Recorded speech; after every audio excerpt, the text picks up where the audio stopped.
Part 1. The Calm Before the Storm. It all started with a lie. Not a big one, not something that would shake the foundations of our marriage, but a small, almost insignificant lie. She said she was working late, but I knew her office closed at 6.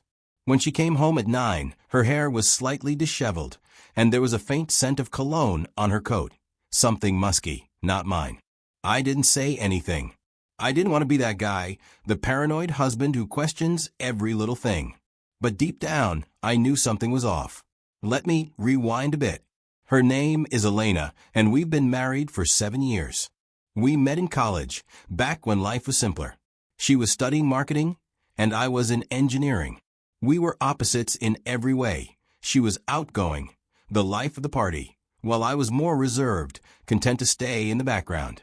But somehow it worked. We balanced each other out. She brought color to my life, and I grounded her when she needed it. Our wedding was a small affair, just close friends and family. I remember how she looked that day. Her dress was simple but elegant, and her smile could have lit up the entire room. We promised each other forever, and I meant every word. For the first few years, it felt like we were living in a dream. We traveled, built our careers, and even bought a house. But then, slowly, things started to change.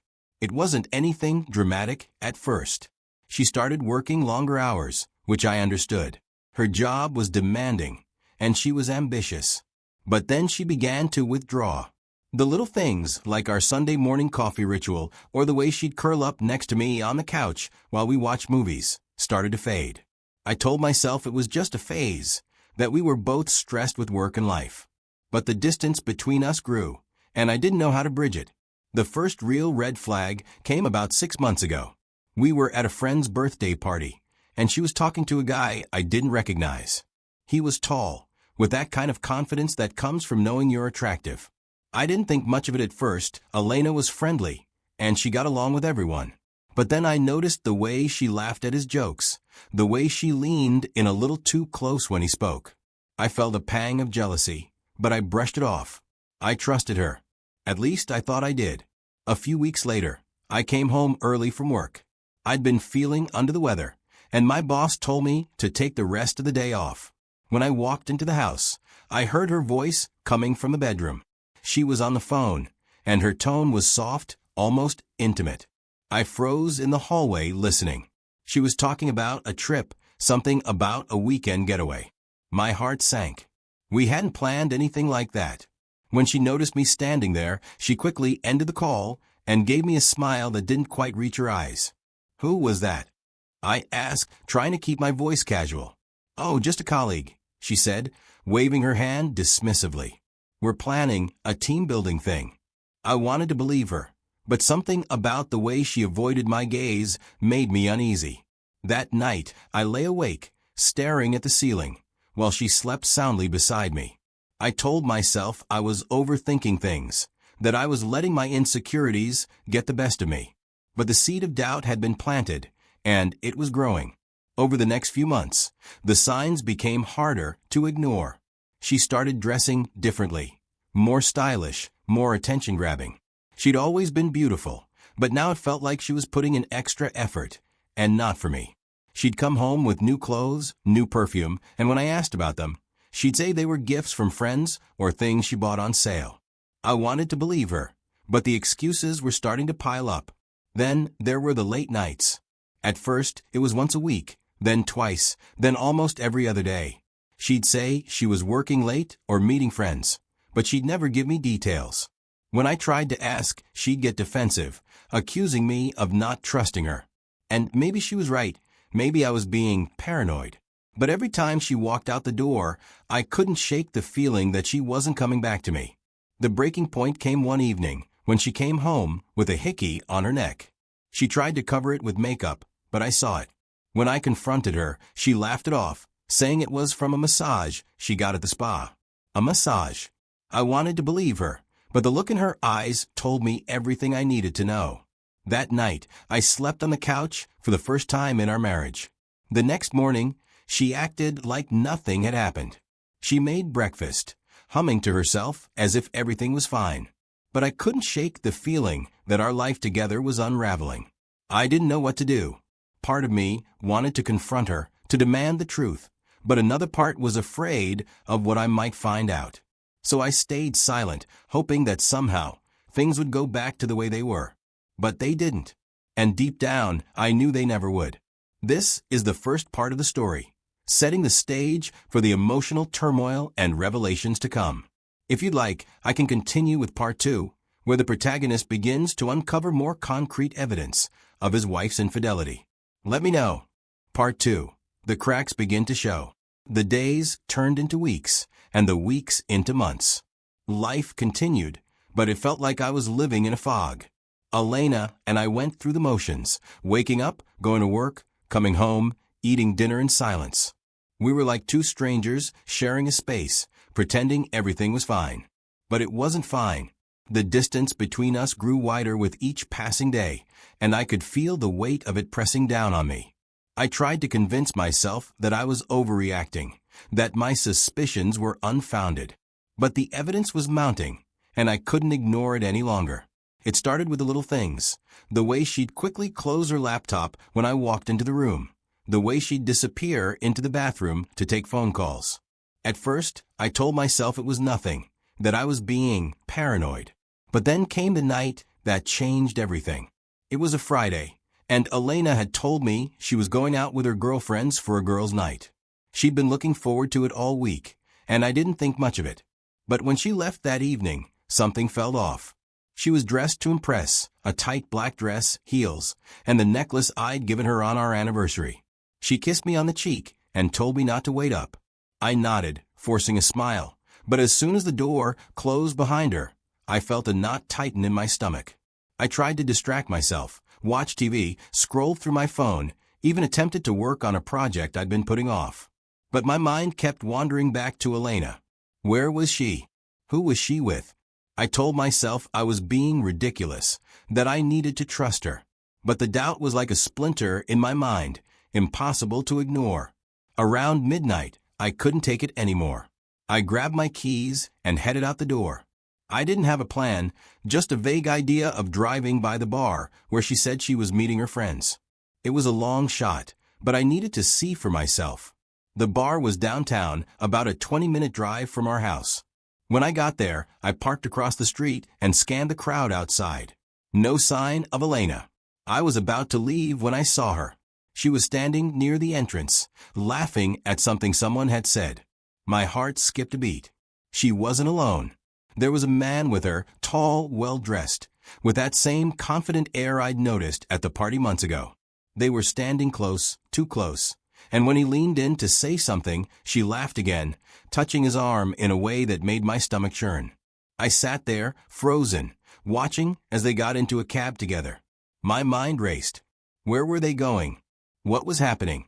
I wanted to follow them, to confront her, but I couldn't move. Instead, I drove home, my hands gripping the steering wheel, so tightly my knuckles turned white. When Elena came home a few hours later, she was quiet. She slipped into bed beside me, her back turned, and within minutes, she was asleep. I lay there, staring at the ceiling, my mind a whirlwind of emotions. Anger, betrayal, confusion, they all swirled together, leaving me feeling hollow. The next morning, I tried to act normal. I made breakfast, poured her a cup of coffee, and asked how her night was. She smiled, but it didn't reach her eyes. It was fun, she said, her tone casual. We just hung out, had a few drinks. Nothing crazy. I wanted to believe her, but the image of her with that man was burned into my mind. I nodded, forcing a smile, but inside I was screaming. How could she lie to me like that? How could she pretend everything was fine when it was so clearly not? Over the next few weeks, I became hyper-aware of everything she did. I noticed the way she'd check her phone constantly, the way she'd disappear into another room to take calls. I started keeping track of her schedule, noting when she left for work, when she came home, and any deviations in between. It was exhausting, but I couldn't stop myself. I needed to know the truth. One evening, while she was in the shower, I did something I never thought I'd do. I went through her phone. My hands were shaking as I unlocked it, my heart pounding in my chest. I knew it was wrong, but I couldn't help myself. I needed answers. What I found shattered me. There were messages, hundreds of them, between her and a man named Mark. They were flirty, intimate, and in some cases, downright explicit. My stomach turned as I read through them, each one like a knife to the heart. They'd been seeing each other for months, meeting up whenever she could sneak away. The lies, the excuses, the late nights, it all made sense now. I felt like I'd been punched in the gut. My hands trembled as I scrolled through the messages, my vision blurring with tears. How could she do this to me? How could she betray me like this? I wanted to scream, to throw the phone against the wall, but I couldn't. Instead, I put it back where I found it and sat on the edge of the bed, my head in my hands. When Elena came out of the bathroom, she knew something was wrong. "What's the matter?" she asked, her voice tinged with concern. I looked at her, my heart breaking all over again. "I know," I said, my voice barely above a whisper. She froze, her eyes widening in shock. "Know what?" "About Mark," I said, my voice cracking. "About everything." For a moment, she just stared at me, her face pale. Then, without a word, she turned and walked out of the room. I sat there, listening as she packed a bag and left the house, the sound of the door slamming shut echoing in my ears. And just like that, my world fell apart. Part 3, The Fallout. The days after Elena left were a blur. I wandered through the house like a ghost, barely eating, barely sleeping. Every room reminded me of her. The couch where we used to watch movies, the kitchen where we'd cook together, the bed where we'd shared so many nights. It felt like she was everywhere and nowhere at the same time, a constant presence in my mind even though she was gone. I tried to distract myself with work, but it was no use. My mind kept drifting back to the messages I'd seen, the lies she told, the way she'd looked at me when I confronted her. I felt like a fool, like I'd been blind to what was happening right under my nose. How could I have missed the signs? How could I have trusted her so completely? A week after she left, I got a text from her. It was short and to the point. "We need to talk." My heart raced as I read it, my mind spinning with possibilities. Was she going to apologize? Was she going to ask for forgiveness? Or was she going to tell me it was over for good? We met at a coffee shop downtown, a neutral place where neither of us would feel too comfortable. She was already there when I arrived, sitting at a table in the corner, her hands wrapped around a cup of tea. She looked tired, her eyes rimmed with dark circles, and for a moment I felt a pang of sympathy. But then I remembered what she'd done, and the sympathy vanished. I sat down across from her, my hands clenched into fists under the table. "So," I said, my voice cold, "what do you want to talk about?" She took a deep breath, her eyes meeting mine for the first time. "I'm sorry," she said, her voice trembling. "I never meant to hurt you." I laughed, a bitter, hollow sound. "You never meant to hurt me? Are you serious? You've been lying to me for months, Elena. You've been sneaking around with another man, and you never meant to hurt me." She flinched, her eyes filling with tears. "I know I messed up," she said, her voice breaking. "But it wasn't about you. It was about me. I was feeling lost, and I made a mistake." "A mistake," I repeated, my voice rising. "A mistake is forgetting to pay a bill or burning dinner. What you did, that's not a mistake. That's a choice. You chose to betray me, to lie to me, to throw away everything we had." She looked down at her hands, tears streaming down her face. "I know," she whispered, "and I'll regret it for the rest of my life. But I want to fix this. I want to make things right." I stared at her, my heart pounding in my chest. Part of me wanted to believe her, to give her another chance. But the other part, the part that had been shattered by her betrayal, knew it was too late. "You can't fix this," I said, my voice quiet but firm. "What you did, it's unforgivable." She looked up at me, her eyes pleading. "Please," she said. "I love you. I know I messed up, but I love you. Don't throw away what we have because of one mistake." I shook my head, my throat tight with emotion. "It's not just one mistake, Elena.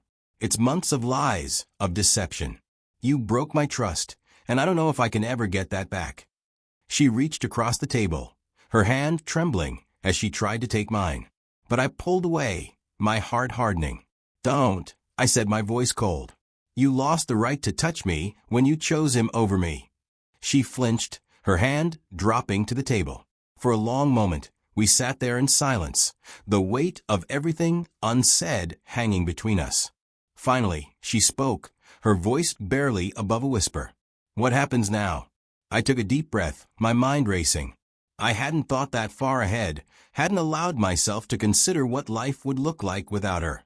But now, sitting across from her, I knew what I had to do. "We get a divorce," I said, my voice steady despite the turmoil inside me. Her eyes widened in shock, and for a moment, she looked like she was going to argue. But then she nodded, her shoulders slumping in defeat. "Okay," she said, her voice hollow. "If that's what you want." "It's not about what I want," I said, my voice tinged with bitterness. "It's about what you did. You made your choice, Elena. Now you have to live with the consequences." We left the coffee shop without saying goodbye, each of us heading in opposite directions. As I walked back to my car, I felt a strange mix of emotions: relief, sadness, anger, and a deep, aching loneliness. I knew the road ahead would be hard, but I also knew I couldn't go back to the way things were. Too much had been broken. Too much had been lost.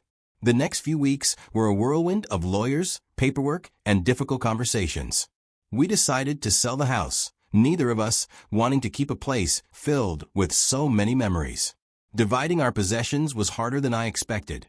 Every item seemed to carry a story, a reminder of the life we'd built together. But I pushed through, determined to start fresh. Elena moved out a month after our conversation at the coffee shop. I helped her pack, our interaction stiff and formal, like we were strangers rather than two people who had once promised to spend their lives together. When the last box was loaded into her car, she turned to me, her eyes filled with tears. "I'm sorry," she said, her voice breaking. "For everything." I nodded, my throat tight. "Me too." And then she was gone, driving away from the life we'd shared, leaving me standing alone in the empty house. I felt a strange sense of relief, but also a deep, aching sadness. The life I'd known was over, and I had no idea what the future held. But one thing was certain: I was done being the victim. It was time to take control of my life, to rebuild from the ashes of what had been destroyed. And as I stood there, staring at the empty driveway, I made myself a promise. I would survive this. I would come out stronger on the other side, no matter how long it took. Part 4. Picking up the pieces. The first few months after Elena left were the hardest. The house felt empty without her, the silence deafening. I tried to fill the void with work, throwing myself into projects and staying late at the office, but it was only a temporary distraction. At night, when I came home to an empty house, the loneliness would hit me like a tidal wave, leaving me gasping for air. I tried to keep busy, to distract myself from the pain. I started going to the gym, pushing myself harder than ever before. The physical exhaustion helped numb the emotional pain, if only for a little while. I also reconnected with old friends, people I hadn't seen in years. They were supportive, but they didn't really understand what I was going through. How could they? They hadn't been betrayed by the person they loved most in the world. One night, after a particularly grueling workout, I found myself sitting in my car in the gym parking lot, tears streaming down my face. I didn't know why I was crying. Maybe it was the exhaustion, maybe it was the realization that I was truly alone. But as I sat there, sobbing into my hands, I realized something. I couldn't keep living like this. I couldn't keep pretending I was okay when I was falling apart inside. The next day, I made an appointment with a therapist. It was something I'd never considered before. I'd always been the type to bottle up my emotions, to deal with things on my own. But I knew I couldn't do that anymore. I needed help, and I wasn't ashamed to admit it. Therapy was harder than I expected. Talking about my feelings, about the betrayal and the pain, was like reopening a wound that had barely started to heal. But it was also cathartic, a way to release the emotions I'd been holding inside. My therapist helped me see that I wasn't to blame for what had happened, that Elena's choices were her own. It didn't make the pain go away, but it helped me start to let go of the guilt and anger I'd been carrying. As the weeks went by, I started to feel like myself again, or at least a version of myself. I wasn't the same person I'd been before the divorce, and I knew I never would be. But that wasn't necessarily a bad thing. The experience had changed me, forced me to confront parts of myself I'd been ignoring for years. I was stronger now, more resilient. And while I still had moments of sadness, of anger, I was starting to see a light at the end of the tunnel. One of the hardest parts of a divorce was dealing with the social fallout. Mutual friends took sides, some siding with Elena, others with me. It was awkward and painful, and I found myself distancing from people I'd once considered close. But I also made new connections, people who didn't know about my past, and who accepted me for who I was now. It was refreshing, a reminder that life went on, even after heartbreak. I also started dating again, tentatively at first. It felt strange, being with someone new after so many years with Elena. I was nervous, unsure of myself, but I forced myself to put myself out there. I went on a few dates, some good, some not so good. But each one taught me something about myself, about what I wanted and didn't want in a relationship. One date, in particular, stood out. Her name was Sarah, and she was different from anyone I'd ever met before. She was kind, funny, and had a way of making me feel at ease. We talked for hours, laughing and sharing stories, and for the first time in a long time, I felt a spark of hope. Maybe, just maybe, I could find love again. But even as I started to move on, I couldn't completely let go of the past. There were still moments when I'd catch myself thinking about Elena, wondering what she was doing, if she was happy. I knew I needed to let go to fully close that chapter in my life, but it was easier said than done. One day, I decided to write her a letter. Not to send, just to get my thoughts out on paper. I poured everything into it. The pain, the anger, the love I still felt despite everything. It was cathartic, a way to say the things I'd never been able to say to her face. When I was done, I folded the letter and put it in a drawer, a symbol of the past I was finally ready to leave behind. As the months turned into a year, I started to feel like myself again. I wasn't the same person I'd been before the divorce, but I was okay with that. I'd been through hell and come out the other side, stronger and more self-aware. I still had moments of sadness, of doubt, but they were fewer and farther between. And then one day, I realized something. I was happy. Not just going through the motions, but truly happy. I had a job I loved, friends who supported me, and a sense of peace I hadn't felt in years. I knew there would still be challenges ahead, but I was ready to face them.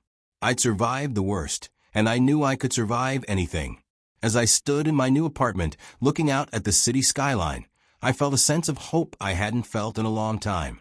The future was uncertain, but it was also full of possibilities. And for the first time in a long time, I was excited to see what it held. Part 5, A New Chapter. Life after the divorce was a strange mix of freedom and uncertainty. On one hand, I felt liberated, like I could finally breathe after years of suffocating in a relationship that had turned toxic. On the other hand, I was navigating uncharted territory, trying to figure out who I was outside of the identity I'd built with Elena. It was both exhilarating and terrifying. I threw myself into my work, taking on projects that challenged me and pushed me out of my comfort zone. It felt good to focus on something other than my personal life, to lose myself in the rhythm of deadlines and meetings. My colleagues noticed a change in me. I was more driven, more focused, and it didn't go unnoticed. A few months after the divorce was finalized, I was offered a promotion, a chance to lead a new team on a high-profile project. It was a validation of all the hard work I'd put in, a reminder that I was capable of achieving great things, even when my personal life was in shambles. But work wasn't the only thing that kept me busy. I also started exploring new hobbies, things I'd always wanted to try but never had the time for. I signed up for a cooking class, something I'd always been curious about but had never pursued, because Elena was the one who handled most of the cooking in our relationship. It was intimidating at first. I burned more than a few dishes, but I quickly fell in love with the process. There was something therapeutic about chopping vegetables, stirring sauces, and creating something from scratch. It was a reminder that even when things felt out of control, I could still create something beautiful. I also started traveling more, taking solo trips to places I'd always wanted to visit. My first trip was to a small coastal town, a place I'd seen in a travel magazine years ago. I spent my days wandering the cobblestone streets, exploring local markets, and sitting by the ocean, watching the waves crash against the shore. It was peaceful, a chance to disconnect from the chaos of my life and reconnect with myself. I realized how much I'd missed these moments of solitude, these opportunities to just be. But not everything was smooth sailing. There were still moments when the pain of the past would creep in, catching me off guard. It could be something as simple as hearing a song we used to listen to together or passing by a restaurant we'd frequented. Those moments were like a punch to the gut, a reminder of everything I'd lost. But I was learning to handle them better, to acknowledge the pain without letting it consume me. One of the biggest challenges was navigating the dating world. After my initial foray into dating, I'd taken a step back, focusing on myself and my healing. But as time went on, I started to feel ready to open myself up to the possibility of love again. I wasn't looking for anything serious, just someone to share a meal with, to laugh with, to remind me that there was still joy to be found in connection. I met Claire through a mutual friend. She was different from anyone I'd ever dated before, creative, spontaneous, and unapologetically herself. Our first date was at an art gallery, and we spent hours wandering through the exhibits, talking about everything from our favorite books to our dreams for the future. It was easy, natural, and for the first time in a long time, I felt a spark of something real. But dating Claire also brought up unexpected emotions. There were moments when I'd catch myself comparing her to Elena, or when I'd feel a pang of guilt for moving on. I knew it was irrational. Elena had moved on long before I had, but the feelings were there nonetheless. I talked about it in therapy, working through the guilt and the fear of getting hurt again. It was a process, but I was determined not to let my past dictate my future. As my relationship with Claire grew, I started to see how much I'd changed. I was more open, more willing to take risks, more in tune with my own needs and desires. I wasn't the same person I'd been with Elena, and that was a good thing.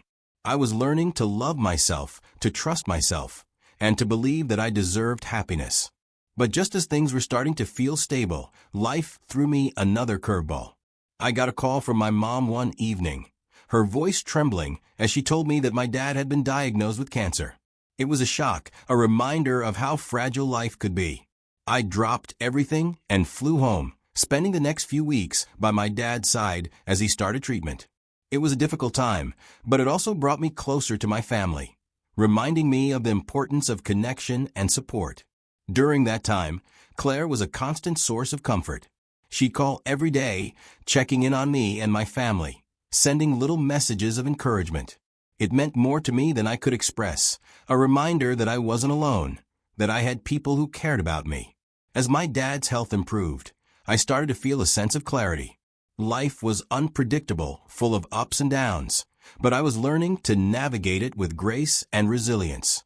I wasn't the same person I'd been a year ago, and I was proud of the person I was becoming.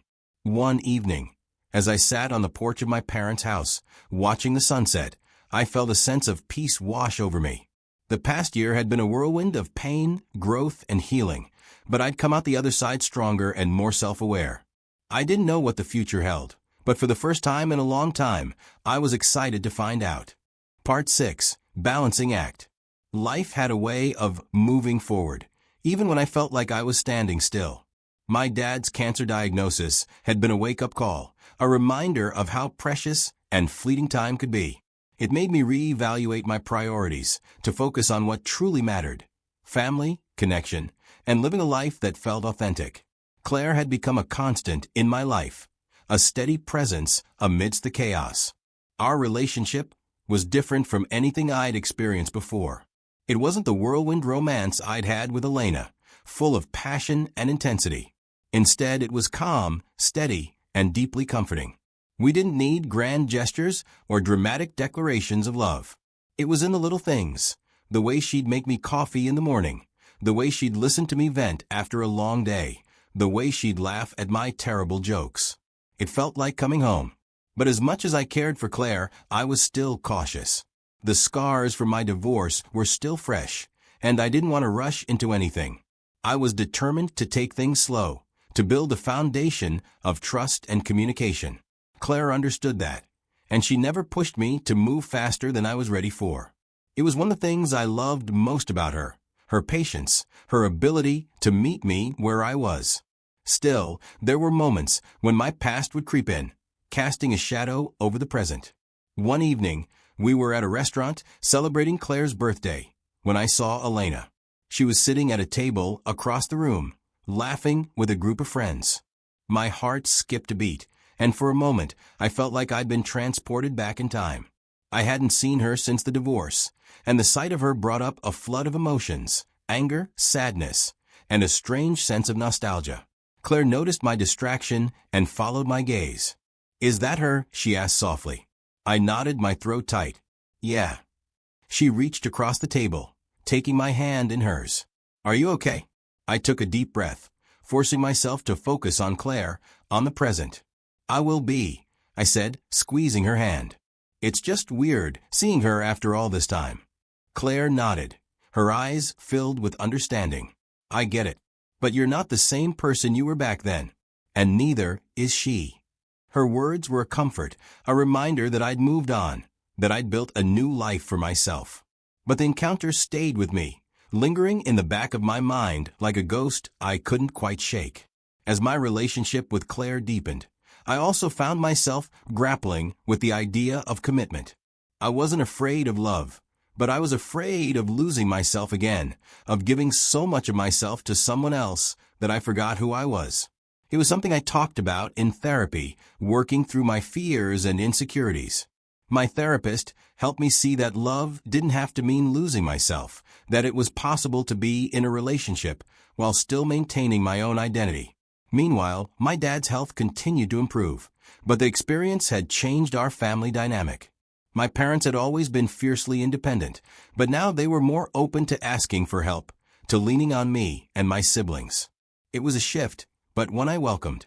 I'd spent so much of my life focused on my own struggles, and it felt good to be there for them, to give back in a way I hadn't been able to before. One weekend, I invited Claire to join me for a family dinner. It was a big step, introducing her to my parents, but it felt right. I wanted them to see the person who had brought so much joy into my life, to share that part of myself with them. The dinner went better than I could have hoped. Claire charmed my parents with her wit and warmth, and by the end of the night, it felt like she'd always been a part of the family. But even as my relationship with Claire flourished, I couldn't shake the feeling that something was missing. It wasn't about her, it was about me. I'd spent so much of my life defining myself through my relationships, first with Elena and now with Claire, that I'd lost sight of who I was outside of them. I realized I needed to reconnect with myself, to figure out what I wanted, not just in a relationship, but in life. I started journaling, something I hadn't done since college. It was a way to process my thoughts, to untangle the mess of emotions I'd been carrying around. I also started meditating, taking a few minutes each day to sit in silence, to just be. It was a small change, but it made a big difference. I felt more grounded, more in tune with myself. One evening, as I sat on the balcony of my apartment watching the sunset, I had a moment of clarity. I realized that I didn't need to have everything figured out, that it was okay to be a work in progress. Life wasn't about reaching some perfect destination. It was about the journey, about growing and learning and becoming the best version of myself. I shared this realization with Claire, and she smiled, her eyes filled with warmth. "I love that about you," she said. "You're always growing, always striving to be better. It's one of the things I admire most about you." Her words meant more to me than she could know. They were a reminder that I was enough, just as I was, and that I didn't need to be perfect to be loved.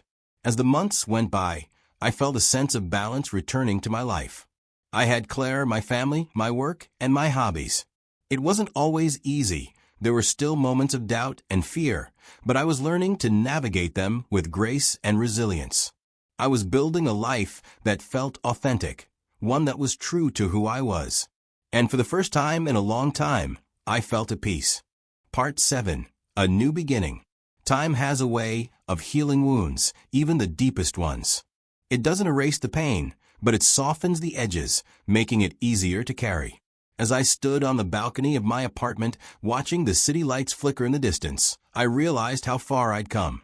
The man I was now was almost unrecognizable from the man I'd been 2 years ago, shattered and lost after the divorce. I had grown healed and found a new sense of purpose. Claire and I had been together for over a year, and our relationship had become a cornerstone of my life. It wasn't perfect, no relationship ever is, but it was real. We communicated openly, supported each other through challenges, and celebrated each other's victories. She had become my partner in every sense of the word, and I was grateful for her every day. One evening, as we sat on the couch after dinner, Claire turned to me with a thoughtful expression. "Do you ever think about the future?" she asked. I smiled, setting my coffee cup down. "All the time." "Why?" She hesitated for a moment, then said, "I've been thinking about us. About where we're headed." My heart skipped a beat. We'd talked about the future before, but always in vague terms. This felt different, more intentional. "What are you thinking?" I asked, my voice steady despite the butterflies in my stomach. She took a deep breath. "I love you," she said, her eyes meeting mine. "And I can see a future with you. A real one. I don't know what that looks like yet, but I know I want you in it." Her words filled me with warmth, but also a sense of clarity. I'd been so focused on rebuilding my life that I hadn't allowed myself to dream too far ahead. But now, sitting there with Claire, I realized I wanted that future too. I wanted to build a life with her, to face whatever came our way together. "I love you too," I said, taking her hand in mine. "And I want that future with you. Whatever it looks like, we'll figure it out together." The conversation marked a turning point in our relationship. We started talking more seriously about our goals and dreams, about the kind of life we wanted to build. It was exciting, but also a little scary. I'd been burned before, and the fear of getting hurt again was still there, lurking in the back of my mind. But I refused to let it control me. I'd worked too hard to let fear dictate my choices. Meanwhile, my career was thriving. The project I'd been leading was a success, and I was offered another promotion, this time to a senior position. It was a validation of all the hard work I'd put in, a reminder that I was capable of achieving great things. But it also came with new challenges, longer hours, more responsibility, and the pressure to perform. I had to learn to balance my work with my personal life, to make time for the things that mattered most. One of those things was my family. My dad's health had stabilized, but the experience had brought us closer together. I made a point to visit my parents regularly, to spend quality time with them while I still could. It was a reminder of how precious time was, and how important it was to cherish the people you loved. As the months went by, I felt a sense of contentment settling over me. I wasn't the same person I'd been before the divorce, and I didn't want to be. I was stronger, wiser, and more in tune with myself. I'd learned to embrace the imperfections of life, to find beauty in the messiness. One evening, as Claire and I were walking through the park, she stopped suddenly and turned to me. "I have something to tell you," she said, her voice trembling slightly. I felt a flicker of anxiety, but I pushed it aside. "What is it?" She took a deep breath, then smiled. "I'm pregnant." For a moment, I was speechless. The news was unexpected, but as it sank in, I felt a wave of joy wash over me. I pulled her into a hug, laughing as tears filled my eyes. "This is amazing," I said, my voice choked with emotion. "We're going to be parents." The months that followed were a whirlwind of excitement and preparation. We moved into a bigger apartment, started setting up the nursery, and talked endlessly about the kind of parents we wanted to be. It was a new chapter, one filled with hope and possibility. As I stood in the nursery one evening, looking at the crib we just assembled, I felt a sense of peace. The past had shaped me, but it didn't define me. I'd been through heartbreak and loss, but I'd also found love, joy, and a new sense of purpose. I was ready for whatever came next. Claire walked in, her hand resting on her growing belly. "What are you thinking about?" she asked, her voice soft. I smiled, pulling her into a hug. "Just how lucky I am," I said, "to have you, to have this life. It's not perfect, but it's mine." and I wouldn't trade it for anything. She leaned her head against my shoulder, and we stood there for a moment, just breathing, just being. The future was uncertain, but for the first time in a long time, I wasn't afraid of it. I was ready to face it, one step at a time.